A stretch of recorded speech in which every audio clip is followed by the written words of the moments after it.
হচ্ছে মামা? একা একা দাঁড়িয়ে আয়নার সামনে ফ্যাশন শো করছো কেন?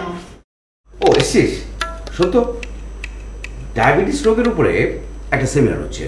ওখানে কি পোশাক পরে গেলে সেটা মানানসই হবে তুই বল। ডায়াবেটিস? ও মা, তোমার আবার ডায়াবেটিস হলো কবে? কি আশ্চর্য, আমার ডায়াবেটিস হতে যাবে কেন? আমি বলছি যে বারডেম হসপিটালে ডায়াবেটিক পেশেন্টের উপরে একটা সেমিনার আছে, মানে ডায়াবেটিক রোগের উপরে, সেখানে আমি যেতে চাচ্ছি। ও, আজ বুঝি পত্রিকা ঘেটে কোনো সেমিনার অ্যাটেন্ড করার পাওনি? না, পেয়েছি তো। অনায়ন কর্মসূচির উপরে একটা আন্তর্জাতিক সেমিনার আছে। তো চিন্তা করলাম আগারটা অনেক দূর, তাছাড়া আন্তর্জাতিক বিষয়টা আমি আবার তো কম বুঝি, সেজন্য এখানেই যাচ্ছি। আচ্ছা, এখানে গেলে তোর কি পোশাক পরে যাওয়াটা মানানসই হবে বলতো? সেমিনারে অ্যাটেন্ড করার আবার মানানসই কোনো পোশাক আছে নাকি? আছে না, কি বলিস তুই? আর্ট কালচারের উপরে কোনো সেমিনারে তুই যদি যাস তাহলে সেখানে কিন্তু পাজামা পাঞ্জাবি পরে যেতে হবে। আর সেটা যদি রবীন্দ্রনাথ ঠাকুরের উপরে হয় তাহলে পাঞ্জাবির উপরে একটা শাল চড়িয়ে নিতে হবে। আর যদি নজরুলের উপরে হয় তাহলে কিন্তু শাল চলছে না, শাল বাদ দিয়ে সেখানে একটা কোটি বা ওয়েস্ট কোট পরে নেওয়াটা ভালো। আর যদি এটা তোর পুঁজি বিনিয়োগ কিংবা শিল্পায়নের উপরে হয় তাহলে কিন্তু এই ড্রেস চলবে না। তাহলে সেখানে কি পরে যেতে হবে? স্যুট টাই। আর উন্নয়নের গতিধারা এই শীর্ষক কোনো সেমিনারে যেতে হলে কিন্তু সাফারি লাগবে। আবার গণতন্ত্র, মানবাধিকার সংক্রান্ত কোনো সেমিনারে কিন্তু তুই পাজামা পাঞ্জাবি পরে যাবি। পাজামা পাঞ্জাবিটা ঈশ্বর ময়লা হতে হবে, পাঞ্জাবিটা যদি খদ্দরের হয় তাহলে হবে এক্সেলেন্ট।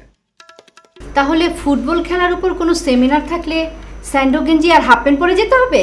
আচ্ছা এই, তুই যদি পারিস তাহলে এর একটা সলিউশন দে, আর তা নাহলে এত কথা বলার দরকার নেই, ফ্যাচ ফ্যাচ করিস না। এক কাজ করো মামা, ডায়াবেটিস রোগের উপরে সেমিনার তো, তুমি জগিং স্যুট পরে যাও। জগিং স্যুট না, আইডিয়াটা কিন্তু খারাপ হয় না। দূর, জগিং স্যুট পরে কোনো সেমিনারে কেউ কোনোদিন যায় নাকি? এটা কি যাওয়া যায় নাকি? হ্যাঁ, জগিং স্যুট ডায়াবেটিস রোগীদের ন্যাশনাল ড্রেস না। যাকে ডেকেছিলে কেন? না বলছিলাম যে যদি কথা টাকা দিয়ে দিস, পকেট একদম খালি। তাছাড়া হেঁটে যদি এত দূর যাতায়াত করি। এ মাসে যে আম্মা টাকা দিয়েছে তা শেষ? না, আমি তো এই মাসে বুবুর কাছ থেকে কোনো টাকা নিইনি। কেন? বুবু বলে দিয়েছে এই মাস থেকে হাত খরচে কোনো টাকা দেওয়া হবে না, দুলাভাইয়ের দোকানে গিয়ে বসতে। তাও আয় রোজগারে ধান্দা করবে না? আচ্ছা তুই একটা জিনিস বল কেয়া, আমি যদি ওখানে গিয়ে সারাদিন বসে থাকি তাহলে আমি যে এই যে সেমিনার সিম্পোজিয়াম থেকে জ্ঞান অর্জন করছি, এটা কি অর্জন করা যাবে? কত লাগবে? আসা যাওয়া 20 টাকা হলেই হবে। 20 টাকা? আর এই টাকা নিয়ে কেউ আজকাল রাস্তায় বের হয়? এ নাও, রিকশায় যাবে। 100 টাকা? অবশ্যই রিক্সা যাবো। খুবই উপকার হলো রে, পকেটটা না একদম খালি ছিল। আর শোনো, আম্মা বলেছে যেখানে যাও সন্ধ্যে 7টার মধ্যে বাসায় ফিরবে। আবার সেদিনের মতো শিশু মেলায় ঢুকে বাচ্চাদের সাথে ওপেন ডিভাইসকুপ খেলতে শুরু করে দিও না। আরে না, কি বলিস তুই? আমি একদম 7টার মধ্যে বাড়িতে চলে আসবো। ঠিক আছে, আসি রে। হ্যাঁ, এই সাজে পায়জামার উপরে শার্ট, গলায় একটা মাফলার পেঁচিয়ে নাও, দারুণ মানাবে।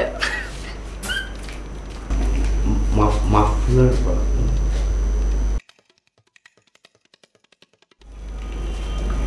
এই সাহেবকে তাড়াতাড়ি ফিরতে বলেছিস তো?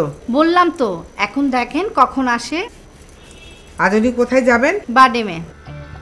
কি বারডেম? মানে ডায়াবেটিস হাসপাতাল? ইয়া আল্লাহ, ওর ডায়াবেটিস হয়েছে? মানে মানে এদিকে কি আবার?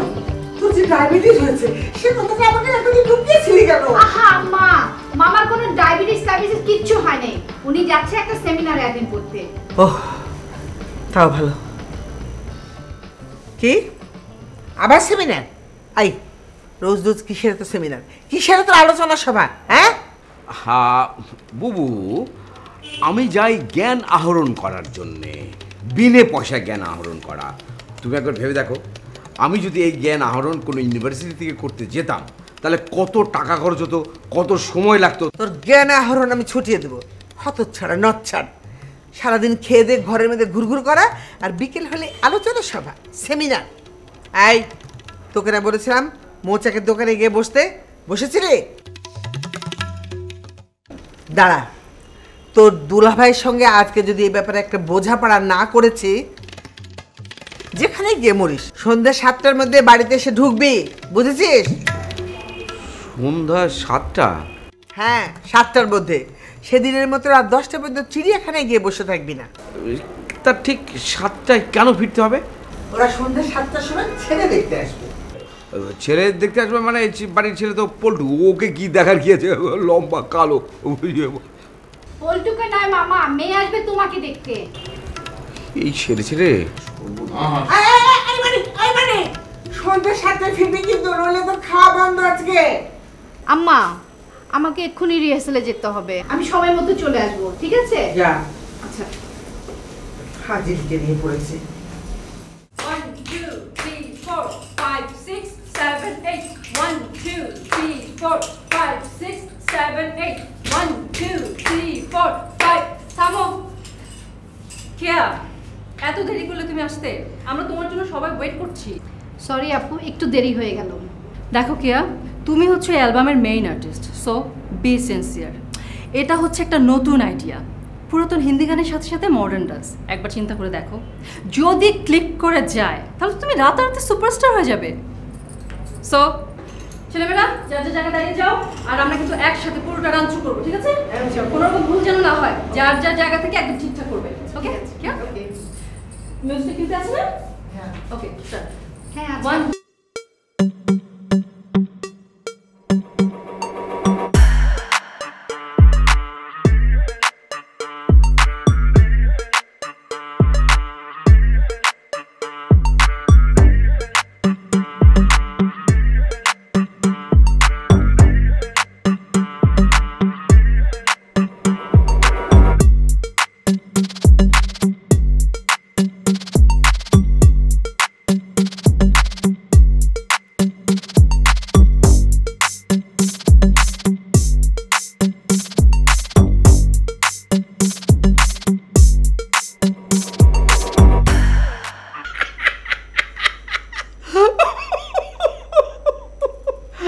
আমাদের যুগে ছেলে যেত মেয়ে দেখতে, আর এখন মাফ করবেন, আমি আপনাদের যুগের মেয়ে নই, আমি আমার যুগের মেয়ে। তাছাড়া আমি আমার বিয়ের পাত্রটাকে নিজেই যাচাই বাছাই করে সিলেক্ট করতে চাচ্ছিলাম। না না, তা তো করবি, অবশ্যই করবি। কিন্তু আমাদের তো দেরি হয়ে যাবে, আমরা আবার অনেকটা পথ যাবো না।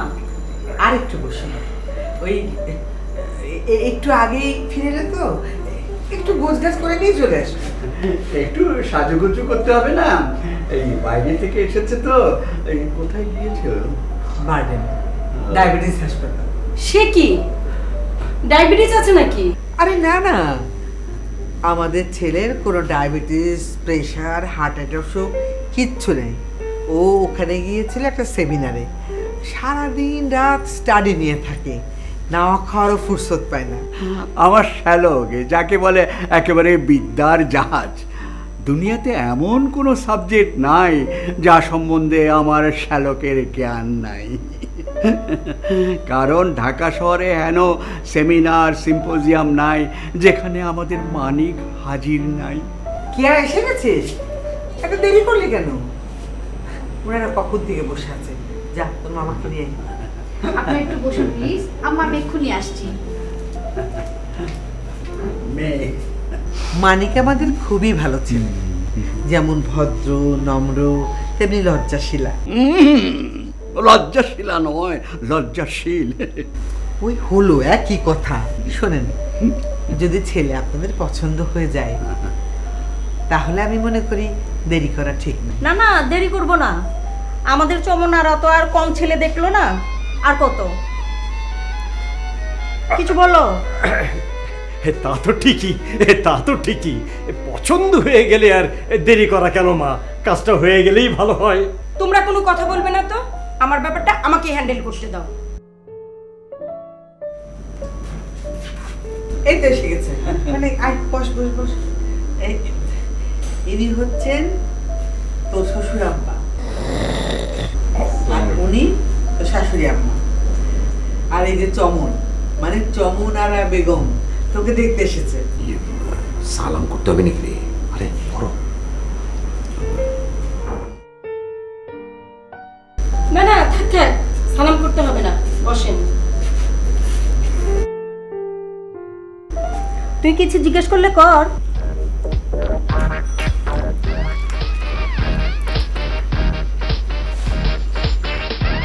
চুপ করে আছেন কেন? কথা বলতে পারেন না? তাহলে মুখ বন্ধ করে আছেন কেন? দেখি, হা করুন। আপনার দাঁত দেখি। একবার ব্রাশ। দেখি, বড় করে হা করুন। জিভ বের করুন।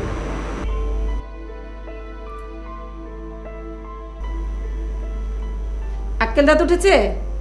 হ্যাঁ হ্যাঁ, আক্কেল দাঁত উঠেছে। আহ, আপনারা কথা বলেন না তো। যাকে প্রশ্ন করছি তাকে উত্তর দিতে দিন। স্ক্রিন করেন কতদিন পর পর? করেন? করে ঠিক আছে, আপনি এবার যেতে পারেন। নেক্সট। নেক্সট মানে? I am sorry. বললাম না, মেয়ে আমার এবার ডেন্টাল কলেজ থেকে পাশ করে বের হবে, এখন থেকেই প্র্যাকটিস শুরু করে দিয়েছে। ওর মতে দাঁত হচ্ছে সংসার টিকে থাকা আর সুখ শান্তির চাবিকাঠি। বল না রে? হ্যাঁ, সুস্থ সবল দাঁত এবং মাড়ি হচ্ছে সকল সুখের মূল। দাঁতে যদি পোকা থাকে, যদি পায়রিয়া থাকে, মাড়ি যদি অসুস্থ হয়, তাহলে দাঁতে তো ব্যথা হবে, আর দাঁতে ব্যথা হলে কোনো কাজে মন বসবে না। যে লাউ সেই কদুই, আমাদের যে মানিক সেই মানিকই।